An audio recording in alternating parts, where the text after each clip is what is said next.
Magandang araw mga kaibigan.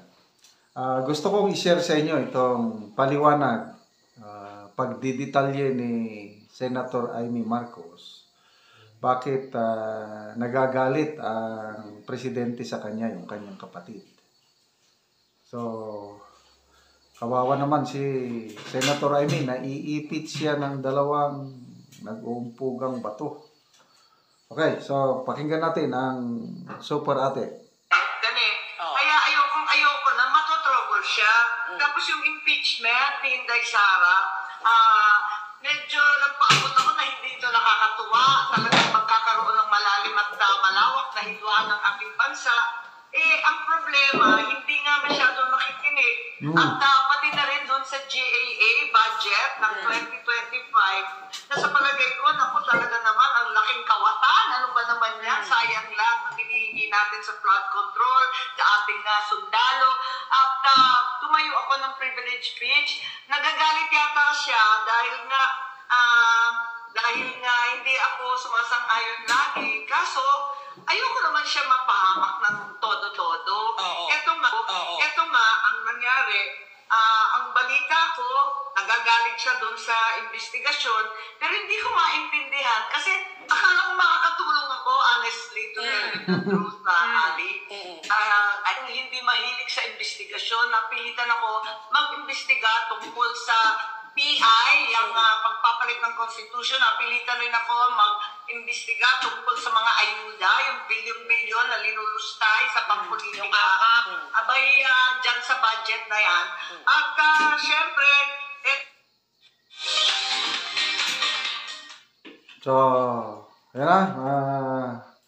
Tatlong rason yung sinabi niya. Una, impeachment ni VP Sara. Nagkakaroon ng pagkahati-hati. Ano pa yung pangalawa? Nakalimutan ko. Kuha natin. Talagang magkakaroon ng malalim at malawak na hidwaan ng ating bansa. Ang problema, hindi nga masyado nakikinig.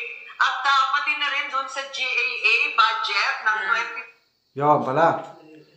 So, sa impeachment, nagpahayag na si Senator Amy ng pagtutol. Kaya lang, wala. Hindi pa rin siya pinakinggan. Pangalawa, yung GAA, yung budget ng 2025. Hindi pumirma si Senator Amy doon sa BICAM report. Si Senator Amy, in fairness sa kanya, siya yung unang nagbanggit na may mga blanco. Hindi lang niya masyadong dinitalye yung mga blank item, sabi niya. Later on, na-highlight na lang nung Congressman Sid Ungab at Attorney Vic PRRD ang nagdetalye. So, blank items. So, yun ngayon. Daming kaso na ngayon na isampa sa Supreme Court. Tungkol sa constitutionality ng budget. And then, pangatlo, yung mga pag-iimbestiga niya. Nagagalit ang presidente. Unang inimbestiga ni Senator Amy, yung People's Initiative. Kaya nabuking yung naantala yung plano nila na pag-amend sa Constitution nang dahil sa investigasyon na inilunsad ni Senator Amy. So, in fairness kay Senator Amy, na marami siyang nagawa na napigilan yung pag-amend ng Constitution nung inimbestigahan niya yung PI na yan. And then, another investigation niya, yung ayuda, yung AKAP. Yun, magagalit na naman ang Pangulo. At ito na yung pinaka-latest. Siguro, napuno na rin ng salop ang Malacanang. Itong investigasyon sa pag-aresto, pagdala kay PRRD doon sa Netherlands. So, yun na. Kaya, sa galit ng Pangulo, hindi niya na binabanggit ang pangalan ni Senator Amy sa mga campaign rallies. Si Senator Amy, hindi na rin siya nag-attend. Nagsimula yan sa Tacloban, sunod Cavite, sunod Laguna. Then, wala na, pinospon na yung mga campaign rallies ng alyansa na postpone temporarily, lalo na sa Visayas at Mindanao. I don't know, anong rason nila. Yun lang dahil sa local election pala, local campaign, parang ayaw nilang sira sa schedule ng mga local partners nila. Anyway, so ito, I don't know saan hahantong itong hidwaan ng magkapatid. Inaamin na ni Senator Amy na hindi na sila nag-uusap. At yun na nga, hindi na nakikinig ang kanyang kapatid. Okay, magbasa lang tayo sa mga comments, ano? Ano bang mga comments ito? Yan. Roberto Balagulan. Manang Amy, bilang kapwa Ilocano, ay napakalaki pa rin po ang respeto ko sa inyo, sapagkat kahit papaano, maliban sa napakadaming reklamo sa ngalan ng inyong ama, Apolacay Marcos Sr., ay madami din po siyang nagawang kabutihan sa ating bansa.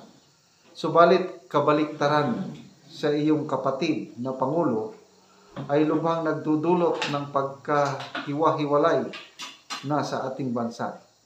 Sana itanggapin niyo na po ang hamon ni ex-Presidential Chief Legal Counsel Salvador Panelo upang matapos ng usapin. Umpisahan niyo na po.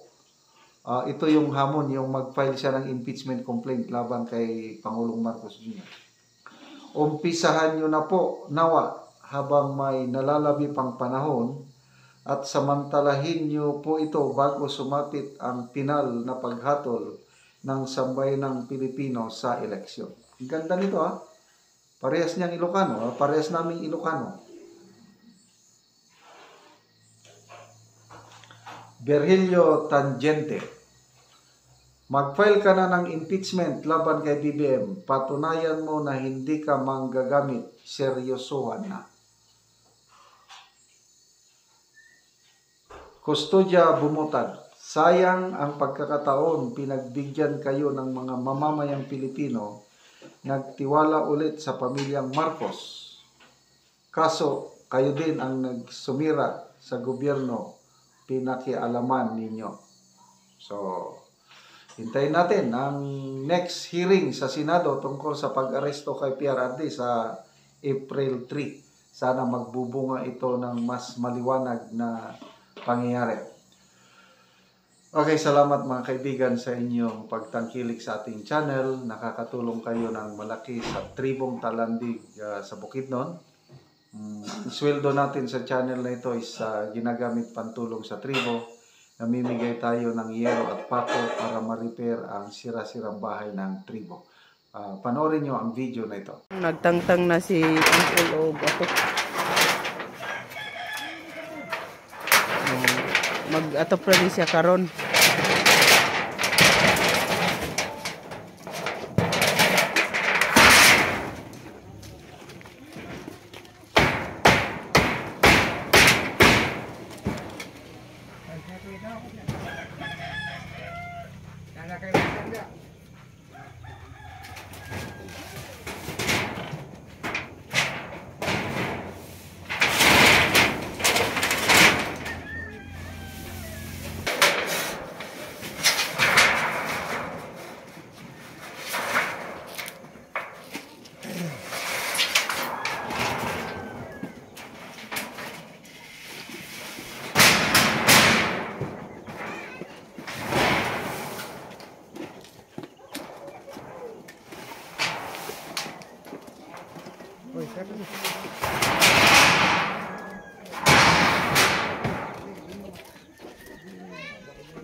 O karon mo na ni ang atop ni Angkol. So ganina nagtangtang siya. So karon nakatop na siya. O dili na gud sila matuluan. Kol, unsa ang imong maistorya Kol? Karon na natagaan na mo og sin lansang pako. Ako ko salamat sa naghatag sa Ginoo o sa nag-video sa tanan nagkuanan ni tabang sa amo. Oo. Ang naglihok nagkuan. Salamat po sa tanan Ginoo. Oo. Sa basta kay tanan. Oo. Sa gatod nagkuan. Ora na.